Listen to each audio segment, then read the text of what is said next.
Քաղաքական դաշտում տարբեր գործիչներ, վերլուծաբաններ, այդ թվում եւ ազատ կարծիք արտահայտելու համար բանտարկված Միքայել Սրբազանը հայտարարել էր, որ նախկին նախագահները չպետք է մասնակցեն ընտրություններին, պետք է դուրս գան քաղաքականությունից, որպեսզի Նիկոլ Փաշինյանին հաղթելու շանսերը մեծանան։ Ինձ հետաքրքիր է մտածել եք երբևէ այն մասին, հնարավոր է հանուն Փաշինյանի նկատմամբ հաղթանակի դուք դուրս գա քաղաքականությունից։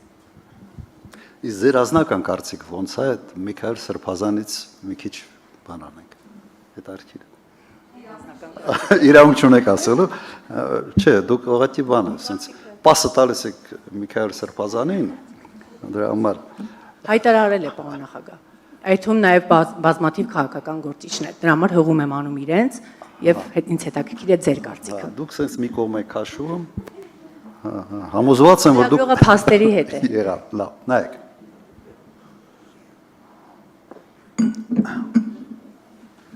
Ես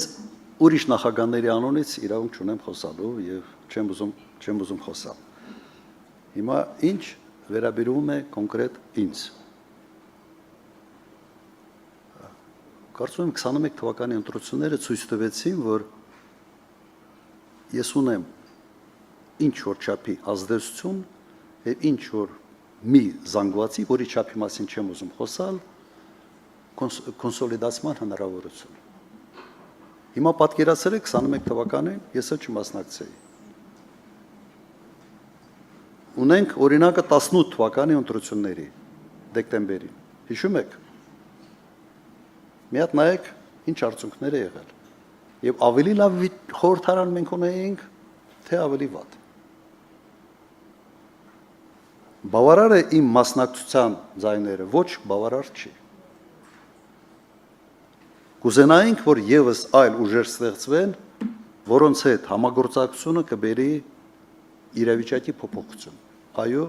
կցանկանանք եւ արտահայտում ենք դրա մասին շատ պարզ եւ հասկանալի ձևով։ Հիմա ինչ վերաբերվում է կոնկրետ ինձ, իմ թիմը մասնակցելու է եւ իդեպ, երբ որ ասում են նախագահների մասին, առաջին նախագահը ՀԱԿ կուսակցության առաջնորդ, ճիշտ է։ Հիմա եթե ՀԱԿ կուսակցությունը մասնակցում է ընտրություններին կամ հայտարարում է, որ մասնակցելու է ընտրությանը, առաջին նախագահը մասնակցում է, թե չի մասնակցում դրանով։ Հանրապետական կուսակցության առաջնորդը երրորդ նախագահն է։ Հանրապետական կուսակցությունը մասնակցել է բոլոր ընտրություններին։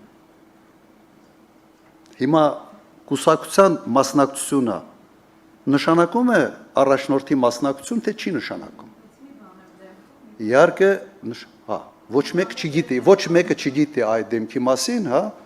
եւ հատկապես երբ որ քարոզարշավը սկսում ես դու անել։ Իսկ առաջին նախագահը ինձ իր դեմքով է մասնակցել։ Դրա համար, այսպես ասեմ, Իվանիշվիլին, որը պաշտոն չի զբաղեցնում Վրաստանում, բայց բոլորը տեսնում են, չէ, որ որևէ կարևոր հարց չի կարող լուծվել առանց իրեն, որովհետև ինքը վրացական երազանք կուսակցության առաջնորդն է։ Եվ այդ կուսակցությունը իշխող կուսակցություն է։ Այդպիսի վիճակ ունեցել ենք Լեհաստանում, երբ Կաչինսկին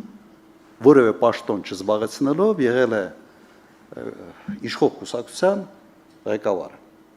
Հիմա ինչն է ավելի լավ։ Դու չերևաս անձամբ քո դեմքով, բայց բոլոր որոշումները կայացնողը լինես, թե դու հենց քո դեմքով երևաս եւ ասես ես այս մասկիրովկան չեմ անում։ Ինչն ավելի լավ։ Շատ պարզ, ուղղակի այդ հարցին մնալ կուսակցության ղեկավար, ասել ես չեմ մասնակցում կամ կուսակցությունը ասում է ինքը չի մասնակցում, ո՞վ է մասնակցում։ Կուսակցությունը մասնակցում է, ուրեմն ինքն էլ է մասնակցում։ Հիմա ինչ վերաբերում է կոնկրետ իմ դեմքով մասնակցելու կամ չմասնակցելու մասին։ Եթե մեր թիմում հայտնվի մեկը, որը սոցիոլոգիայով ավելի շատ ձայներ կարող է հավաքել, ես միայն ուրախ կլինեմ։ Միայն ուրախ կլինեմ։ Դա պրինցիպիալ հարց չի, դա ուղղակի քաղաքական դաշտի եւ հանրային կարծիքի հետազոտման հարց է։ Կրկնեմ, միայն ուրախ կլինեմ։ Եթե մտածում եք, թե 21 թվականի մեծ հաճույք է ստանում, որ 8-ից 10 հանդիպումներ ունենալ, ամբողջ բանով Հայաստանի Հանրապետությունով պատտվել, իհարկե չէ։ Բայց սոցիոլոգիան շատ հստակ ցույց էր տալիս, որ իմ պարագայում մենք ավելի շատ ձայներ կհավաքենք, քան մեր թիմի յուրաքանչյուրի պարագայում։ Եվ գնացել ենք այդ ճանապարհով։